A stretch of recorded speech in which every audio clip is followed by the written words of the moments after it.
अस्सलाम वालेकुम, welcome back. आज की वीडियो में मैं आपसे वेलवेट ड्रेस की स्टिचिंग शेयर करने वाली हूँ। अगर आपने इसका कटिंग ट्यूटोरियल नहीं देखा तो सबसे पहले जाके वो वाली वीडियो देखें, क्योंकि जब आपकी कटिंग परफेक्ट होगी तभी तो आपकी स्टिचिंग परफेक्ट होगी। बात तो सही है।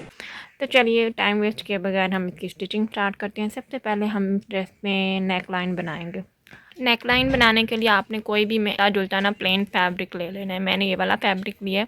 फैब्रिक कोई भी हो सकता है, कॉटन, लॉन, लिनन, खद्दर का जो भी मिलता है, बस मिलता जुलता आपने प्लेन फैब्रिक ले लेना है। बेस्ट ऑप्शन जो है ना वो कॉटन है। तो अब साथ साथ मैं इसकी पिन्स उतारती जा रही हूँ और हम स्टिचिंग करेंगे। नेक लाइन के लिए ना आपने सबसे पहले प्लेन फैब्रिक को नीचे रखना है और उसके ऊपर शर्ट को इस तरह से रखना है। जो इसकी उल्टी साइड होगी ना वो ऊपर की तरफ होगी।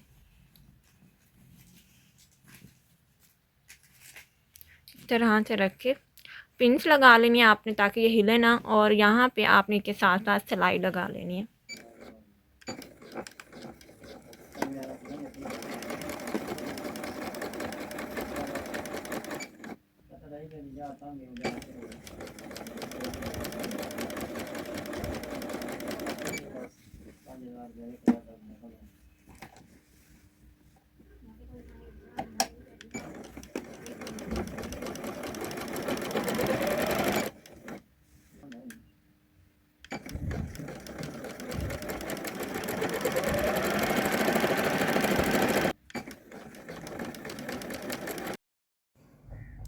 पिन्स निकाल लेनी है आपने।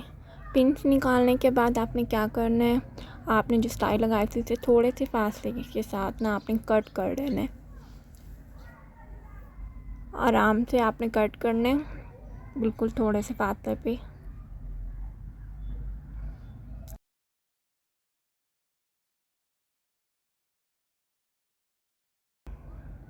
कट करने के बाद आपने बीच में छोटे छोटे कट्स लगा लेने। इससे क्या होगा, आसानी से ये कपड़ा मुड़ जाएगा। जैसे फैब्रिक इकट्ठा हो जाता है ना, वो नहीं होगा।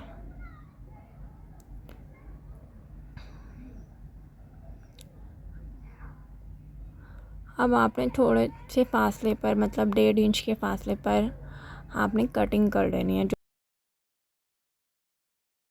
अब आप क्या करेंगे, इसको उल्टी साइड पे उल्टा देंगे।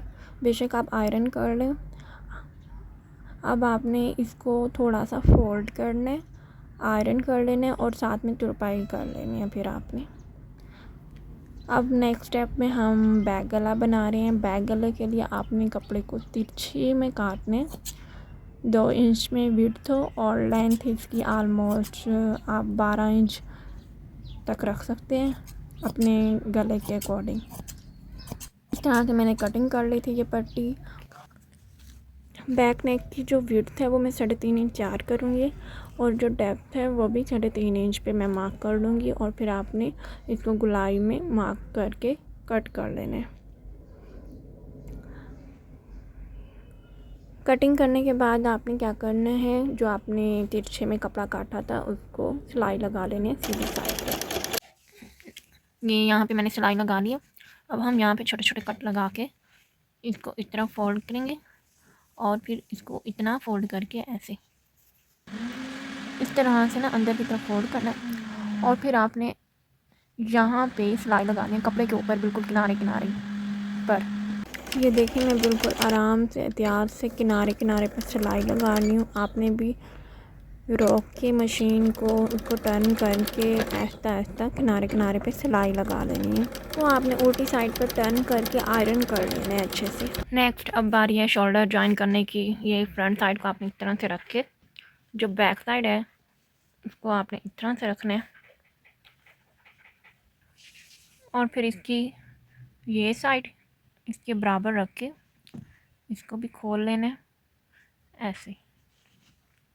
इस तरह से आपने इन दोनों को यहाँ पे अटैच करके और यहाँ सिलाई लगा लेनी है पूरी। यहाँ पे आपने सिलाई लगा लेनी है। सिलाई लगाने के बाद फिर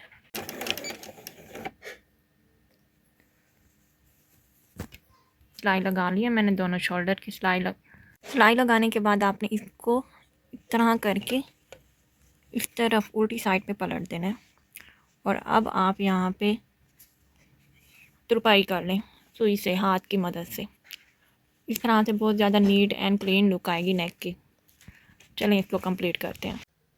स्लीव में जो मैंने जुगाड़ निकाला है वो ये है कि जहाँ पे जो बॉर्डर दिया हुआ था मैंने इसको रिमूव कर दिया। बॉर्डर को मैंने हटा दिया। अब मैं क्या कर रही हूँ, इस तरह से स्लीव बना रही हूँ ताकि लेंथ कंप्लीट हो जाए और मुझे कोई जॉइंट ऐड ना करना पड़े। अब मैं आगे बॉर्डर अटैच कर दूँगी और जो विड्थ कम हो रही है वहाँ पे मैं जॉइंट्स डाल दूँगी। मुझे ऊपर के जॉइंट्स इतने बुरे नहीं लगते, अगर आगे जॉइंट आया होगा तो बुरा लग रहा होता है। अब मैं यहाँ पे इन सबको अटैच कर लेती हूँ। स्लीव की मैंने चारों साइड से ये जॉइंट अटैच कर लिए, बॉर्डर भी अटैच कर लिया और उसको साथ में ओवरलॉक भी कर दिया। इस मशीन का यही तो फ़ायदा है और मैंने कहा क्यों ना फ़ायदा उठाया जाए। चले अब मैं इसके ऊपर मार्किंग करती हूँ और इसको कट कर लेती हूँ। जी काफ़ी मेहनत के बाद मैंने स्लीव की कटिंग कर ही ली। नेक्स्ट मैं अब साइड की स्टिचिंग कर रही हूँ। बिल्कुल ढीले हाथ के साथ आराम से आपने कपड़े को रखना है और सिलाई लगा लेनी है। सेट करते जाना है, बीच में कोई आपका वो नहीं होना चाहिए, फैब्रिक इकट्ठा नहीं होना चाहिए। बिल्कुल हल्के हाथ से आपने इसको सेट करना है। आप देख लें किस तरह से मैंने कपड़े को एडजस्ट किया और साइड की सिलाई लगानी है।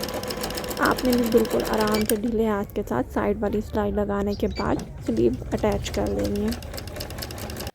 फिटिंग की सिलाई भी कंप्लीट हुई, स्लीव भी अटैच हो गए। अब नेक्स्ट स्टेप है हमारा मेन जो स्टेप है वो ये है कि हमने चाक बनाने हैं, दामन बनाना है। अब आपने साइड को इस तरह से फोल्ड करना है, पहले 1 फोल्ड और फिर अगला फोल्ड। इस तरह से आपने सारा कंप्लीट फोल्ड करना है और आयरन कर लेना है, क्योंकि जब आप आयरन कर लेंगे तो वो अच्छे से बैठ जाएगा और फिर आपकी तुरपाई जो है वो बहुत फिनिशिंग के साथ आएगी।